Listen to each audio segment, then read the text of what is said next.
Yeah. So when people come back to you and say, I don't have the resources to do this, we're not talking complex. We're talking about knowing where all your assets are, number one, what you have. Yep. Number two, doing the checks on default configurations. Yeah. Like if you do that, you're knocking out probably 85-90%. NetSeg or bust, keep your network zero trust. NetSeg.io, where the data needs to go. NetSeg or bust, keep your network zero trust. NetSeg.io, where the data. So great to be here with Jason Pearce, the field CTO for APJ at Claroty. Welcome, Jason. Thanks, Leon. Great to be here.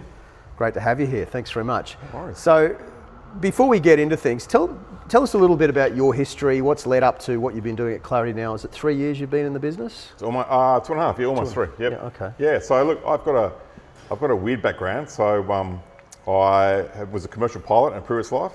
So I flew a lot of long hauls, a lot of 777s and the like. But been in cybersecurity for just over 30 years. So a mix of organisations, basically right through from Cisco, through the usuals, RSA, Oracle, did some email security for a little while, and then got back into sort of operational security and asset management at IFS, and basically have been doing that ever since. So it's I actually think the OT security side is the more interesting piece. Oh, 100%. And it's interesting you having that background in asset management.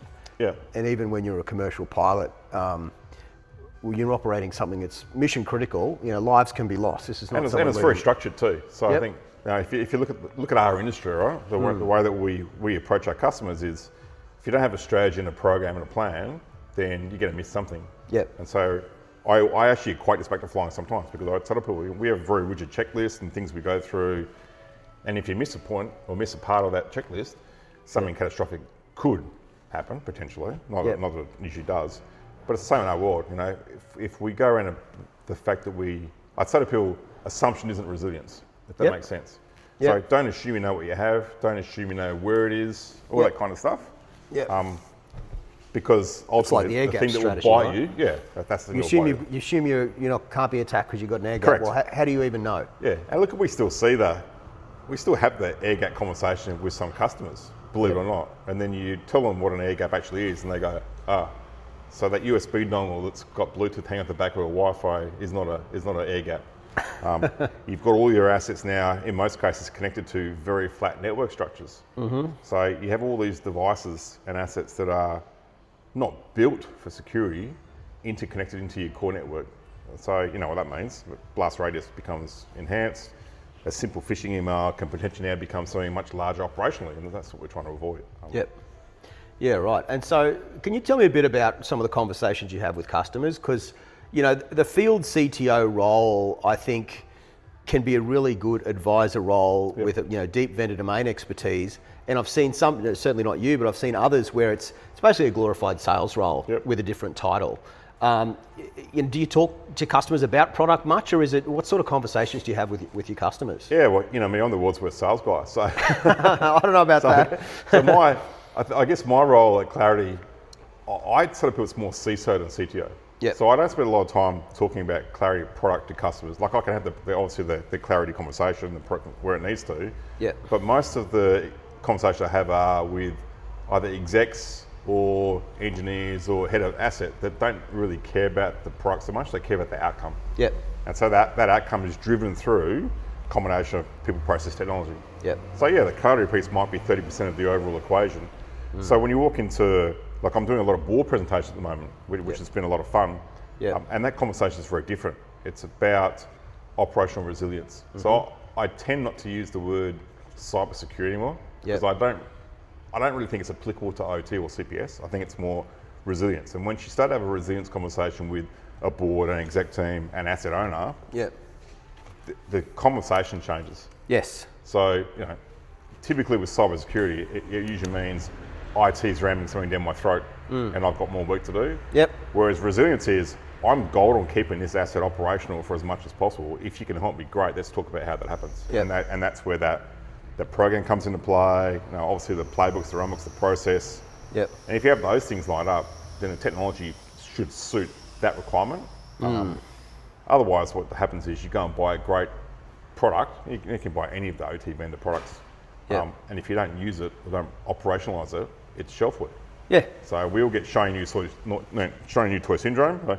I like buying motorbikes, you like buying toys. But if we don't know how to use them or don't want to use them or don't have a team to use them, then it's a waste of time. Yeah, exactly right. And I think as well, I mean, any cyber leader who's watching this would have seen situations, if not in their organisation, other organisations where you buy a bunch of products, but they never actually get to deliver the value that you saw in the vendor presentation and the vendor conversations. I think this is particularly pronounced in the OT cybersecurity industry, where you've got stakeholders that sit across different domains. Correct. And this is why, you and I have had these conversations a lot when I was working with Claroty. Like the first thing I'd say to a cyber leader is, if you're not having those OT asset stakeholders engaged, your program will not succeed. Doesn't matter what product you buy. 100%. So the first stage, the first conversation I'll have with a team is, do you have a RACI? Yep. And I'm like, why? Well, if you don't have a RACI, who's responsible for what? Who owns what? Who's going to be informed of that decision? The RACI should be the living document that forms the core part of your program. Yep. So yes, it'll be asset owners, it'll be IT, OT, potentially legal, it could be HR, whoever. It could be a room of people in an organisation that have a direct impact to the way that operates. And if you have that in place, then that's a fairly solid baseline. People tend not to have the RACI or deliver a RACI late. Yep. So they've already made the product decision and the RACI happens. So flip it the other way around. Create the program, create the awareness. Stakeholder engagement is the only way you get adoption. Yep. And if you don't have the right stakeholders in that room at the beginning of the program, what happens is at 12 months' time, you'll go back to the vendor and you'll say, I'm not renewing the product. I don't see any value. Yeah. So have you been using it? Or do you have a team using it? What's been the process? What's the feedback? And then you log into the system and no one's logged into it. Yeah. They haven't actually got the expertise or the adoption that they need. So a lot of cases, it's not the vendor product that's the fault. It's potentially the program and the operationalisation of the product that's more of an issue in a lot of cases that we see. Yeah, and I think that's a really important part of the buying journey that vendors need to think about if they're not doing that. It is setting those expectations up front, so that when a customer buys a product, in 12 months' time they don't, they'll blame the product and say, well, it didn't work out, and it's not necessarily the product, but it's the approach, and this is on the vendor in terms of how they run a sales motion is.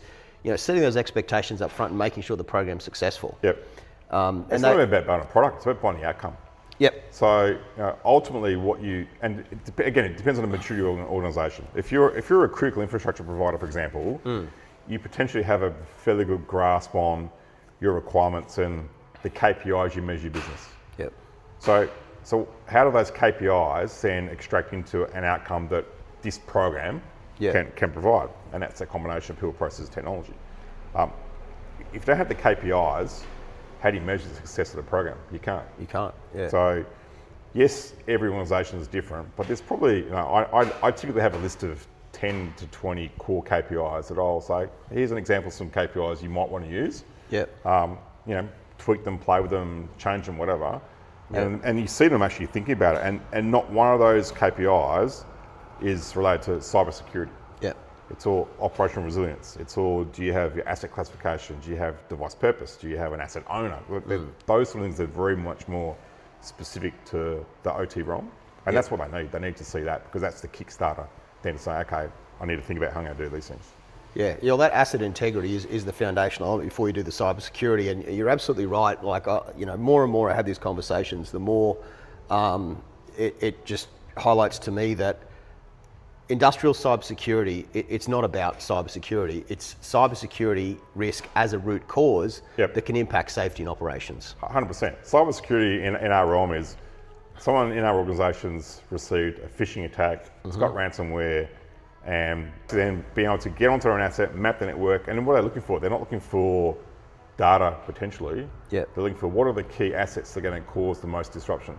So in a CI world, think energy, airports, logistics, all those things that we talk about, the key assets I'm looking for are ones that contain something that's going to cause disruption.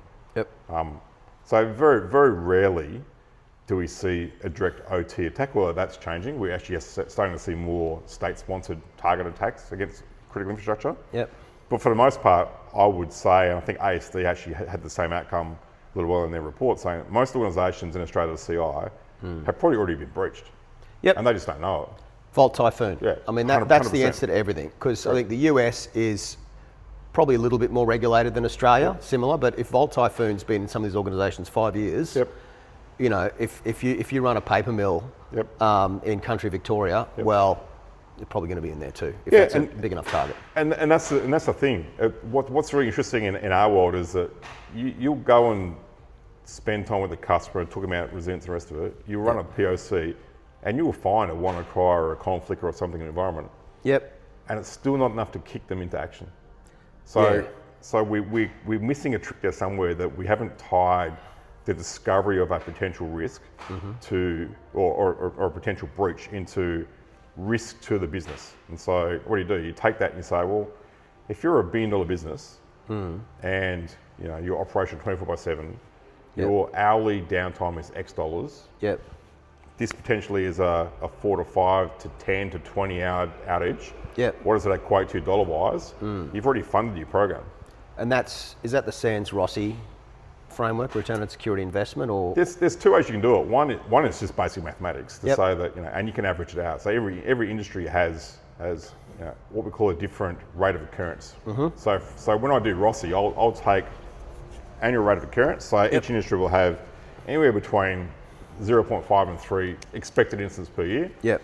And then, you know, we've got there's a lot of research. Like I use 60 plus different reports from vendor, government, the rest of it, so I can work out per industry what the average hourly downtime cost would be. Yep. And then you work that out. Then it becomes okay. Well, single loss expectancy, 1 incident per year is going to cost me X amount of dollars, but times it by the annual rate of expectancy, that number could be quite substantial. Yep. So when you put that across the desk of an executive or a board, that's a different conversation. Yep. And then it leads to, okay, where these numbers come from, and you give them the information. Yep. And then I've probably done, and you've seen this, I've run probably 50 or 60 of these in the last 12 months. I've had 2 customers push back on it and say that they didn't believe the result of what a Rossi came up with. And I said, give me your numbers. Yeah.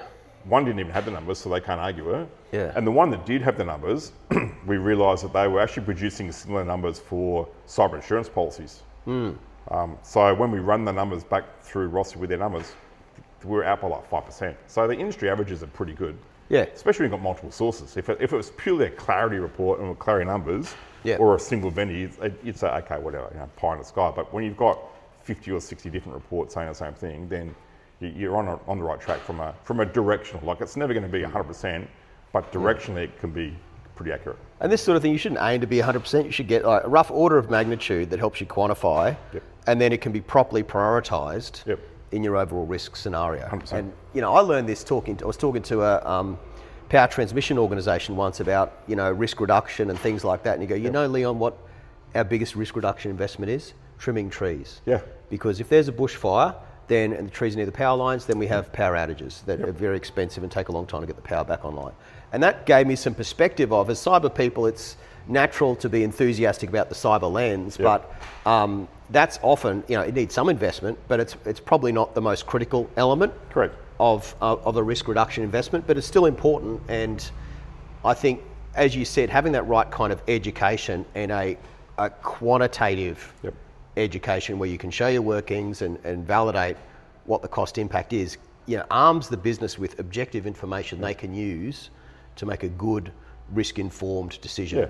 Look, and even in simplistic terms, in most organisations that are building, supplying, whatever, 100% of their revenue is generated through their CPS assets, for the most part, pretty much. But the CPS or OT budget for resilience is less than 5%. Yes. So what does it tell you? We spend all this money on the IT side and the front end of the house, which is great, but you know, if I lose an email server, so what? I've lost 2 hours of email, I can bring the server back up pretty quickly. The plant's still running probably. But if I lose a PLC, or someone bricks all my PLCs, do the OEMs have stock in country? Do I have a configuration? How long is it going to take to ship it, install it? That what could are the be configs? a 3, 4, 5 weeks process. Who are the config backups? You know, how do we rebuild this factory? And that's the difference. When I read an article last week that basically said that the recovery from an OT incident is anywhere between 4.5 and 7 times longer than recovery from an IT incident. Yeah. So put it into perspective, if I can't manufacture something for 2 or 3 days, that's a massive hit. Yeah, and I think the Jaguar Land Rover breach, that was a good example where a cyber attack, impacted production for, I think it was quite a few weeks. Yep, correct. That they were down, and that's the kind of, as these systems become more interconnected and more reliant on technology to run, it's natural that we have to start to consider what these business impacts are going to look like. And then you've got Mackay Sugar. So Mackay Sugar Mills, that's a good example of supply chain impact because ultimately it doesn't just impact the mill. They've got produce coming in, they can't store it, it's raw. What they do with it, the freezers aren't working. Other customers can't acquire the sugar they need for their supply chain. So you've got soft drink manufacturers and food manufacturers can't provide food. Yeah. Local industry shuts down. So they all have downstream impacts. Yeah. So when we talk about it from an OT standpoint, we're not just talking about that organisation. We're talking about what is the impact, and that can be not just financial; it can be potentially human safety risks as well. Oh, exactly right. And one of the interesting things, especially in smaller organisations like the water authorities in the US that recently had that distributed cyber attack across multiple water authorities, for those smaller organisations that aren't well resourced, there's not a really good answer of how do you do cybersecurity at that level when there's not going to be an OT cybersecurity specialist. The person who does cyber in general, that might be a part of someone else's job still in those smaller organisations. And there's been a lot of talk about this in the usual media channels of different specialists talking about the best way to approach it because there isn't a good answer. And it's not like you can just buy a product and put it in because you still need to take the data the product's giving you and use that to reduce cyber risk. And there's a lot of hands and feet involved in that. And I think have a still slightly figuring that different out. lens on it. Yep. I think, and we just released, so Team 82, who's our research team, just released a report a little while ago. And if you look at it realistically in the last 2 years, there hasn't been a really good or new zero-day targeting infrastructure. Most of the instances that have occurred with CPS have been default credentials, default passwords. It's the basic stuff. Internet-facing assets that don't need to be talking outside that realm. Third-party remote access, VPNs and the like, VNC connections. That's not complex from a resiliency standpoint. That is going in and making sure I've changed all my passwords, the credentials. That's basic hygiene. It's basic hygiene. By playing around and changing the way that those machines are accessed, where they're located, or they talk to. And not many organisations have a good communication map to say, okay, well these assets are talking to this. And it's easy for the attackers and the threat actors because what do? We go to Shodan or we go to Census and we say, hey, search Australia and give me a list of all the internet-facing PLCs, HMIs, patient monitoring systems, a classic one. Bang. That's my target list. Yeah, that's right. Take yourself off the Shodan list. Yeah. That's a really good starting point. And I mean, you've just sort of made me realise that some basic cyber awareness for the OT, the people who primarily work in the OT space as well. That can be a really good starting point before you start to, because it is a big investment, kicking off the program and putting technology in and then putting the workflows around it to the remediation. I think one interesting thing we will see happen really fast, and you mentioned the basic hygiene, like that's obvious. I'm surprised we haven't had more incidents. I'm surprised. Well, I think people will be surprised when they realise that there's things lurking in their environments and they haven't realised it yet. And a good example of that is the Danish power grid cyber attack where one organisation didn't even realise they had the vulnerable Zixel firewalls because they were put in by a third-party contractor to manage the CCTV cameras. You got to know what's in your network to be able to protect it. That's right.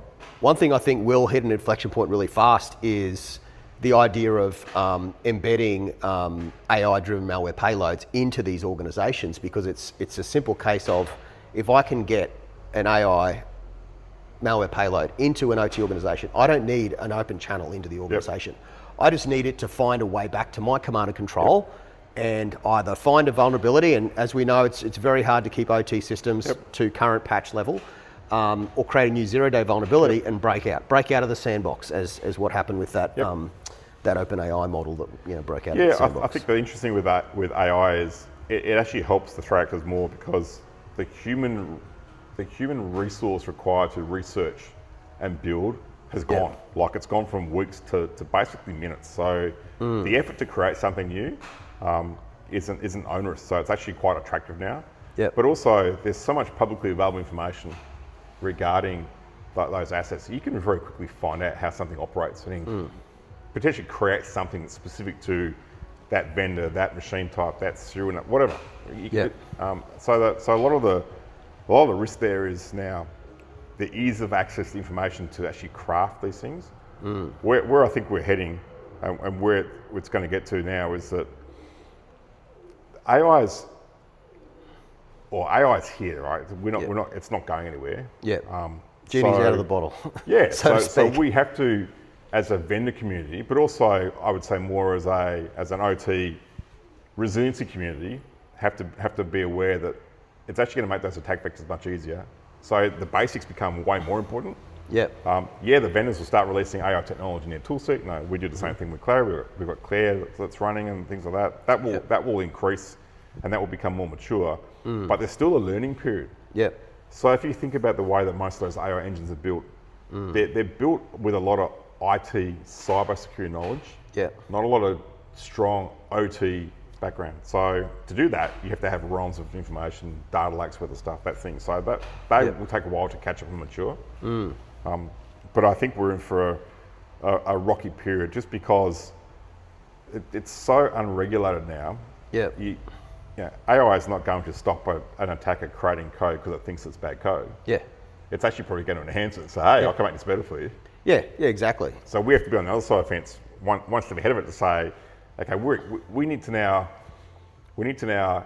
I think, expect we're going to be a target. Any organisation that doesn't assume they're going to be a target, I think is going to be on the back foot. So be ahead of it. I know I'm going to be a target at some point. So what are the top 5 things I can do today to make myself less attractive as a target than my competitor, my peer, or a different industry that may be a much nicer place for a threat to go and target? Yeah, so if you're a CISO wrestling with this right now and maybe early stages of an OT cyber program, or maybe there's not a real program, it's just been a few sort of specific projects, early-ish maturity, like what do you counsel those people to do who are kind of the primary person in the firing line as far as cybersecurity of industrial infrastructure? What advice do you give them when they're trying to work out where to start or how to sort of bring everything together into something cohesive and whilst trying to stay ahead of what's looming on the horizon? It's a great question. It's the silver bullet, right? So what do I do today? We've got to start somewhere, right? And I think the role in the CISO, it's a tough role because you're right. You're in the firing line, but necessarily you're not always the responsible party. Yep. Right? But you are. I mean, everything is redirected to you. That's right. So look, I think the role of the CISOs now is to be more educators of the executive team and the board, to be honest. So you've got to teach up, but then you've got to train down, if that makes sense. So teaching up means that I need to make my board aware of the potential risk profile of my organisation, and I can reduce it by these percentages by doing these things. And once they understand, because let's be honest, most of them don't understand operational risk. They're on the board. They're almost at arm's length of it. But in saying that, I've presented to some really good, strong boards this year who are 100% aware of operational risk, so they've got good buy-in. But once you've got them aligned to it, then if I go to that executive team or that board and say, hey, I need investment of X dollars to reduce my risk by 30%, I shouldn't have to fight it every single time. I should be able to get that budget or that funding done. Training down is slightly harder because the CISO role, it's like a DJ. Like you walk into a nightclub, for example, right? Haven't heard that one before. And there's a guy spinning on the decks. And there's 3,000 people in the crowd. Some people might like your music. Some might think it's rubbish. Some might not even understand because it's a different language. That's the challenge. How do we get everyone singing the same song? So the CISO now becomes more of a culture creator. Because a lot of people in the organisation aren't going to understand the technicalities of operational resilience, but they will understand the impact if something happens on my shift. And that's different. So it sounds the same, but the language is different. Yep. If this happens to your PLC, the outcome is this. Yep. If you click on a phishing email, the outcome is this. So it's really that education piece. Yep. That's the hardest part, but also you're wrangling personality. So does the CISO actually have all those relevant roles reporting into him? Probably not. They probably report somewhere else. Yeah. So do I get head of operations? Do I get the asset owners? Do I get all those different stakeholders Yep. aligned to me, even though they don't report to me? So it's a Yeah. juggling act, that place. So I think that's the hardest part. Like the technology for a CISO is probably the easiest part. Oh, it's definitely. the culture's the hardest part. Yeah, I've seen this as well, and it really is a bit of a diplomacy mission. Yep. You know, being able to influence people who are not going to directly report to you when they're You've got to be a great communicator to Yep. be in a CISO role, because if you can't communicate the challenge, the outcome, the benefit, the risk, Yep. then you're struggling Yeah. from the get-go. Yeah, exactly right. And it really is about, I guess, communicating, because a lot of CISOs understand those risks Yep. that I've met, but then being able to sort of sell that message, and it kind of is a sales job of communicating the facts in a way that is going to resonate Yep. with your audience. And the audience is going to be different depending on who you're speaking with within the organization. And, if you can, and I think it is also a fact-finding mission of talking to people at the plant and getting them on board and bought in and getting their assistance in how can I communicate this in a way that's relevant from an operational, uses that language operations use. One of the other things that's really interesting is even if you haven't had an OT cyber attack in your organization, you've probably had other operational incidents that could have been a cyber root cause. Yeah, correct. And so that can be a really good way to start to model, well, okay, this wasn't a cyber incident, but a PLC failed. And if someone had hacked in and done a disk wiper on it, well, the same sort of thing would have happened.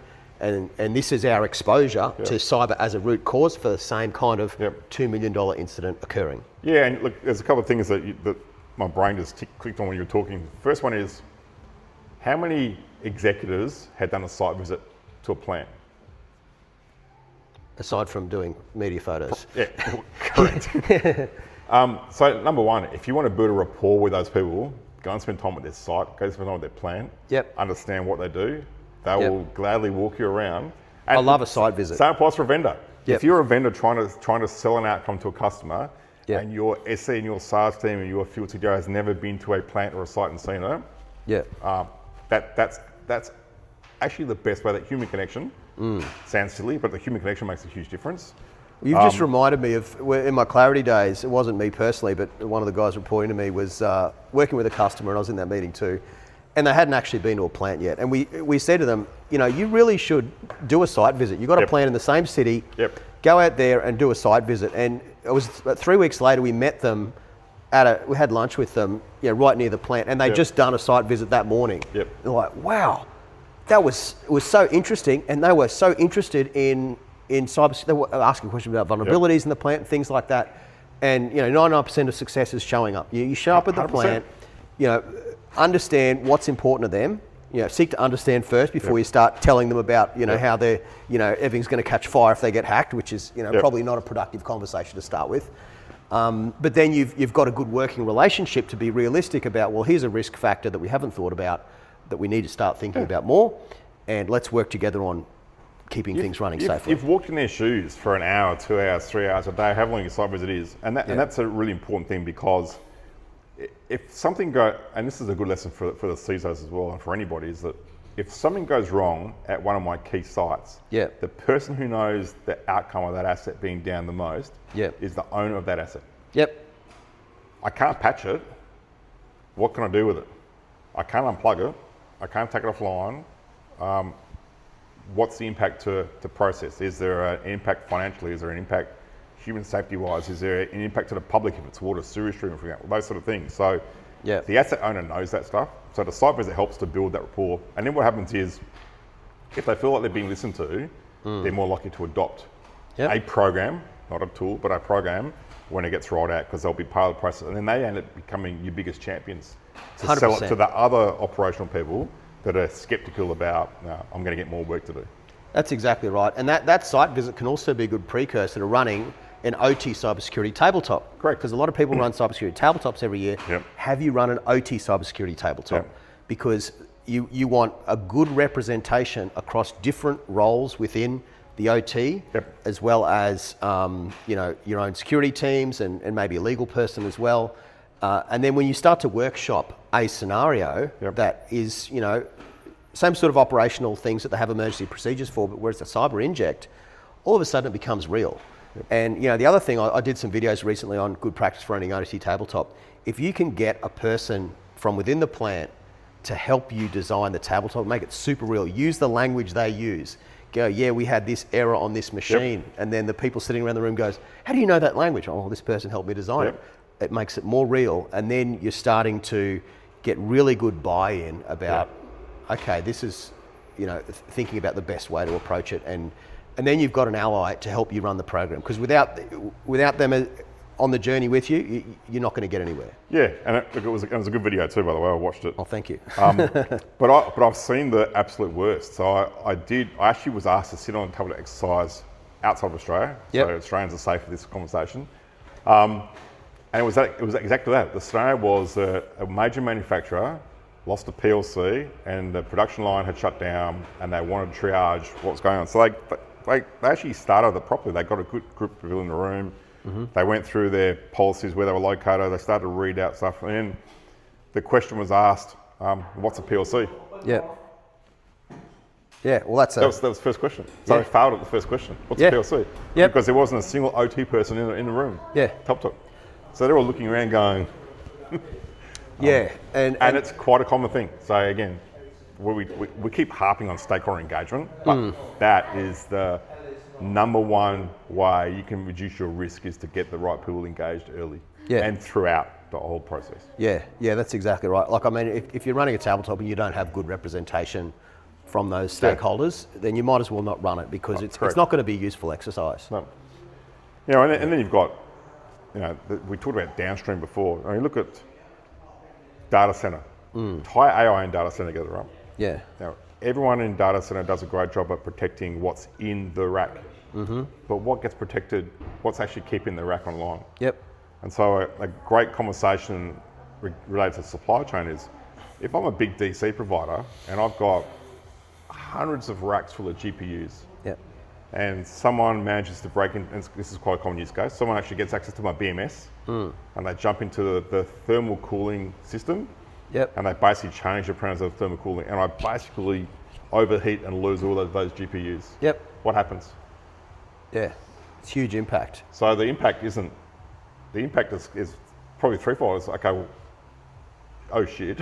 That's number one. Yep. Number two is, okay, well, what's the minimal viable service I can provide to my customers? Yep. Because so many people have all their business impacting workloads in those data centers. But number two, who's going to have supply of racks and racks of replacement GPUs?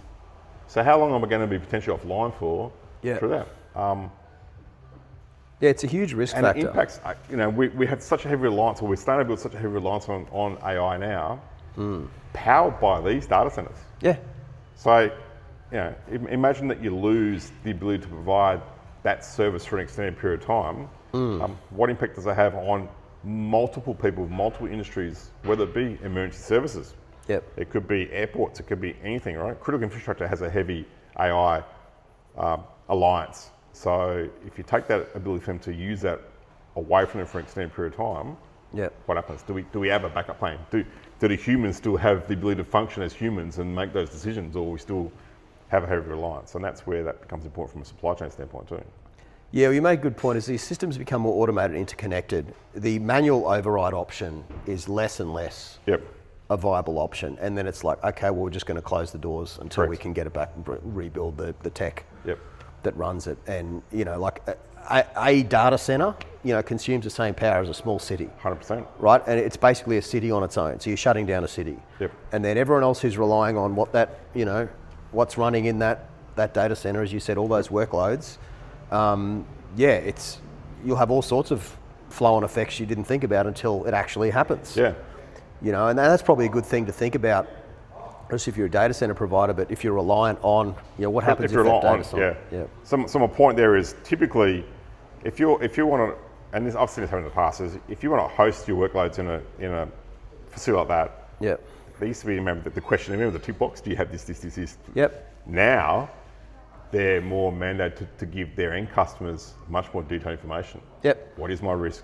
What are my policies? What are my processes? What's my backup plan? All these things. So I think if you're a customer or consumer of those services, due diligence becomes more important. Yep.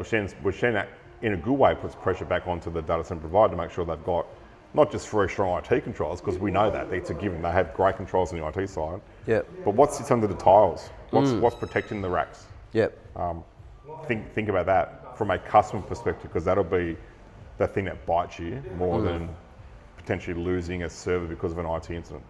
Yeah, you're absolutely right. And look, I really think good cybersecurity hygiene is starting to become a competitive advantage. And I'm seeing it with, OT organisations when they're engaging in their procurement with machine builders, and I'm helping organisations that write these questions about how do you connect to remotely maintain this infrastructure, tell me how you'd handle like if a 0-day vulnerability appeared in your systems, what's your SBOM, all those sorts of things. And it's just becoming more and more interconnected, and we're going to want to know what's, right down to the chip level. What is this built on that we're relying on, so that we can start to, and that's going to force the people creating those products to have really good cyber hygiene, so that we can, rely on those systems. Yeah, and that's why you see entities like ASD and other governments in our region talking about secure by design. Now, secure by design used to be very healthcare centric. Used to be, if I'm an MDM or a medical device manufacturer, I need to have certain controls in place to prove that I have, security embedded in my product before I can actually then go and sell it to a customer. And that's starting to get more enforcement. Which is a good thing, because it does two things. One is it then makes procurement your first line of defense. Because if you're procuring secure by design, then what we talked about before around default passwords, external connections, hopefully that's resolved before you even buy the product and put it in place. So that's a good starting point. But that's now permeating into industrial environments as well, and commercial environments. So secure by design is appearing in a lot of regulatory controls. It's appearing in a lot of RFPs as well. So it then rightly puts pressure on the manufacturers to create tools, services, products, support, whatever it is, to ensure that secure by design methodology is being followed. And I think there's two challenges that come out of this that I think is when you start to go, well, I need to design some guide rails when I put it in my environment to mitigate those other risks. Number one is there's tons of brownfield infrastructure. It's not going to get turned over tomorrow. It's going to be there for another 20 years. So we need to protect that. The other one is in a lot of situations, you're trying to procure some very specialised machine to do screw toothpaste lids on toothpaste tubes or something like that, and you go to the manufacturer and go, well, we want you to conform to these design standards and connect to us this way, and they go, well, we're not going to do it like that, and you just go to a competitor. Oh, there aren't any. Oh, well, guess you're stuck with us. We're not changing. Deal with it. That happens quite a lot in these industrial environments, particularly where it gets very specialised. And so when there's only one game in town, you need to kind of design around the insecure by design. That's right. Like I said, operational resilience is a shared responsibility. So everyone has to play their game. And so if you have a situation like that where there is a deficiency in one part of the chain, something else has to pick up the slack. That's right. And you just got to be real about it, because, and this is the other thing that is not a productive conversation. If you're a cyber leader and going, there's a multi-million-dollar project going in and saying, well, we can't buy this product. That doesn't show good understanding of the constraints this team is under, where they need to be competitive. They can get their cost per unit down by buying this infrastructure. You've got to find a way to integrate into the environment without incurring more cyber risk. And it's not a case of saying no, it's a case of saying, let us design around it this way. And your best compensating control in that situation is network segmentation. And look, network segmentation is the hardest thing to deploy. Don't get me wrong, it's not easy. But if you're thinking about controls that you have available to you that don't rely on patching others, that's your number one.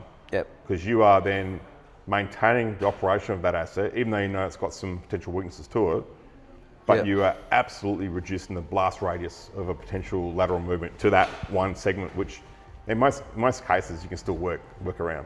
And you can monitor that zone-to-zone communication, so you can identify if something suspicious is happening, you can get a root cause, and as you said, you're constraining, the impact of something happening. So, everything's a risk. You can't make it unhackable.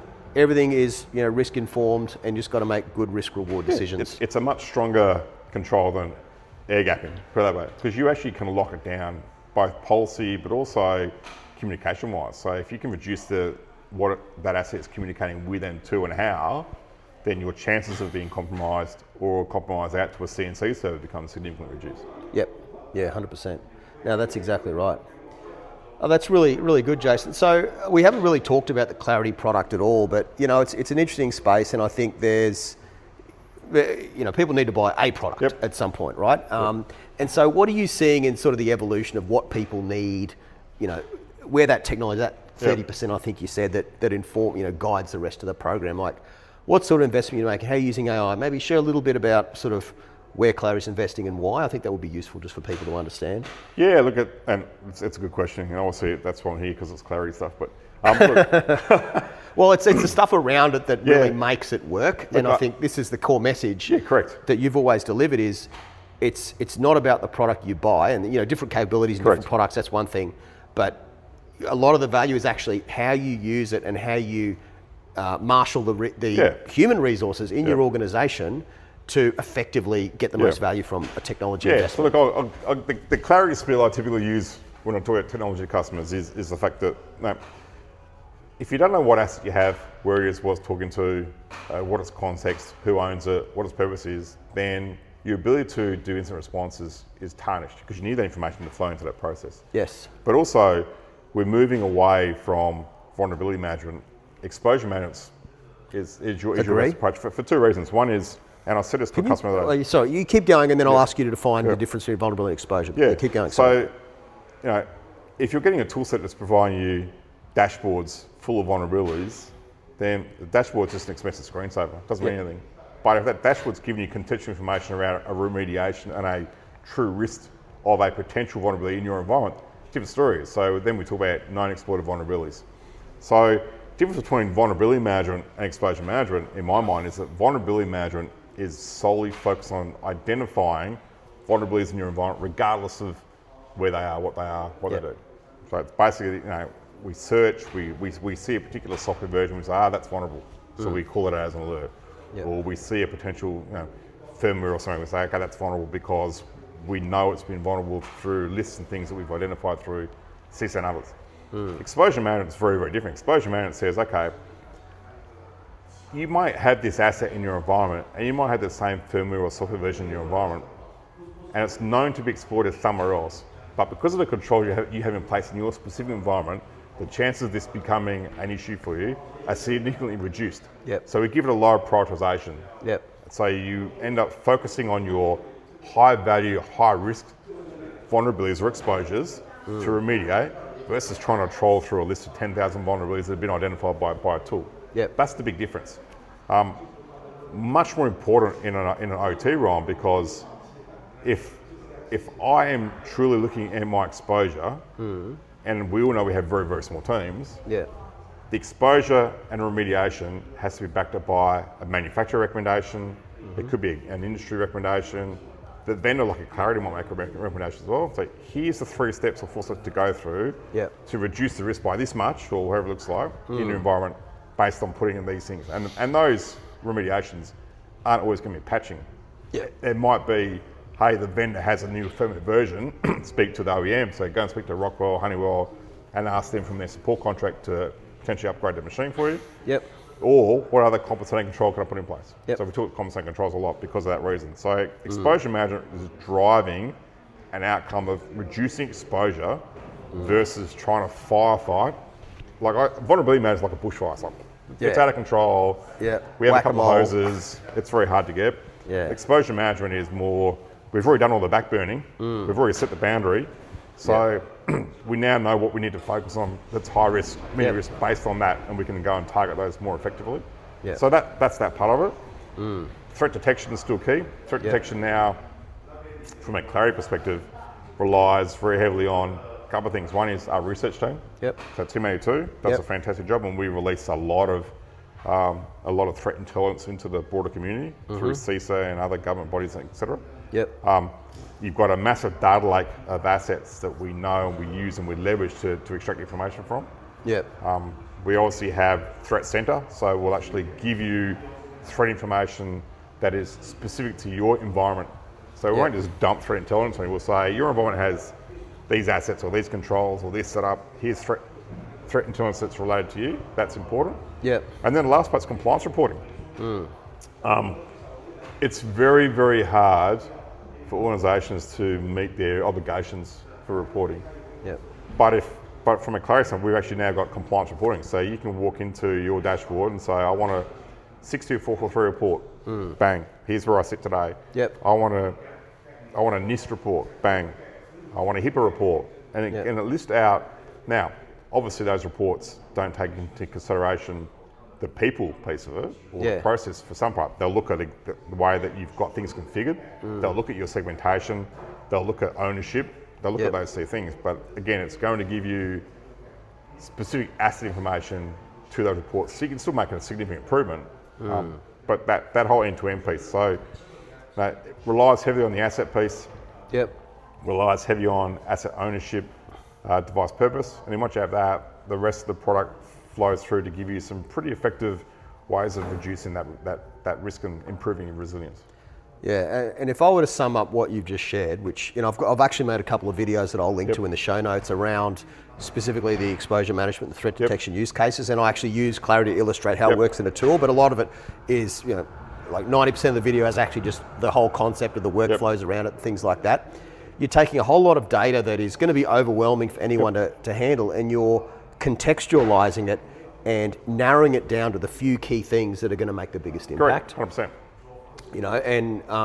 The other thing that's, I think threat intelligence is great, but wouldn't you want to know, well, what are the indicators that certain threat actors are in my organisation? That's, I think, much more useful. But also you want to also know what my risk profile looks over time. Am I getting better? Am I improving? Am I decreasing? Yep. Then the other thing that we didn't talk about was obviously secure access. Yes. Now, 82% of organisations that had a breach in the last 12 months were through secure access. Yep. Why? Number of things. One is that most of the OEMs have VPN connections. Yep. VPN connections, as we know, gives you access to a much broader range of asset that you don't necessarily need, network segments and things. They use VNC a lot. Yep. They'll use unsanctioned connections. Yep. But also It's more probably importantly from a behaviour telnet standpoint. here and there. Imagine I'm at a plant or I'm at a site and something's gone wrong. Yeah. The path of least resistance to me is to create a temporary connection to an OEM to make it fit. There's nothing more permanent than a temporary connection. And that was my point. So I'll give you a great example. We had a customer a little while ago that we were doing some work with, and this is pre-POC. They told us they reckon they had about 20 different connections for their remote access connections. Yep. And they were all through Global Protect. So, okay, interesting. So with our ability to then identify asset and its communication mapped, we found over 6,500 connections. Oh, wow. Yeah, a little bit off there in their estimations. VNC, TeamViewer, all these things that have been created that they had no idea even existed in the environment. That's your biggest black hole. So third-party remote access is an issue. Your biggest black hole is the connection you don't know you have. Yeah, and or the connection you forgot to terminate. Oh, that's exactly right. And the first thing people are going to say when you ask questions is, well, there's no corporate sanction alternative. And that's, I think, something that a secure access method gives you is a way to much more limit what people have access to, make it much more granular auditable. Control. If OEM gets access to these 3 assets at this time using this port, they can do this function. We're going to record everything so we can potentially go back and see what's happened later to make a remediation. We can do over-the-shoulder training for people, and we can cut that connection if we think something's gone wrong. Yep, exactly. And we can audit it. and the audit point's really interesting and really important because if I talk, and you've been in this conversation with me before, if I talk to 10 CISOs, 9 of them won't be able to give me a list of remote access connections for the last 6 months, 12 months. No. Who, what, why, how. Yeah. Now, if you don't have the information or you don't know it, because you have so many different tools you're trying to use, your biggest challenge again is probably one of your simplest to resolve.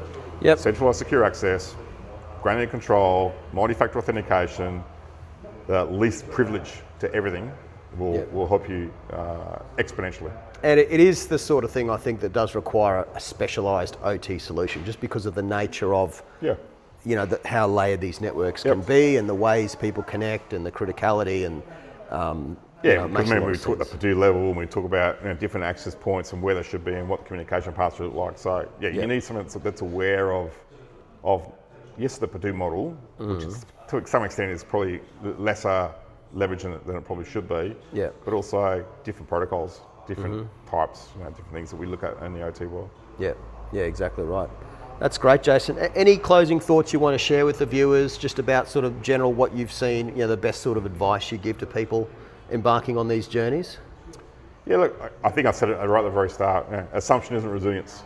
So number one thing is to understand what you have, where it is, what it's talking to, and what the impact of losing that asset to a potential incident can be, number one. Number two, OT programs and operationalisation of these environments are critical. Yep.